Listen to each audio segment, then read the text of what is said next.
ব্যবধান শুধুই সময়ের। ক্যালেন্ডারের পাতায় বদলেছে মাস, তবে খুব বেশি বদলায়নি নগরীর জলাবদ্ধতার চিত্র। কয়েক ঘন্টার বৃষ্টিতেই ডুবেছে রাজধানী, জনজীবনও বিপর্যস্ত। বৃহস্পতিবার দিনভর বৃষ্টি, শুক্রবার ভারী বর্ষণ না হলেও বৃষ্টি হয়েছে গুড়ি গুড়ি।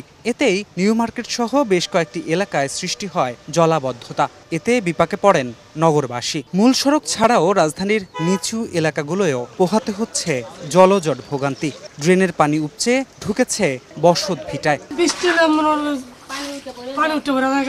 নগরবাসীর অভিযোগ, জলাবদ্ধতা নিরসনে গাল ভরা বুলিতে আটকে আছেন দায়িত্বপ্রাপ্তরা। খালটা খনন ঠিক মতন করলে এই পানিগুলো আমানত আর থাকবে না। সমস্যা সমাধানে দীর্ঘমেয়াদী উদ্যোগ চান নগরবাসী। প্রতি বছর একই ঘটনার পুনরাবৃত্তি। হাজার হাজার কোটি টাকার প্রকল্পের ভিড়ে উপেক্ষিত নাগরিক সেবা। একটু বৃষ্টি হলেই তলিয়ে যায় রাজধানীর বিভিন্ন এলাকা। নগরবাসী বলছেন, দায়িত্বশীলদের দায়িত্বে অবহেলাই এর একমাত্র কারণ।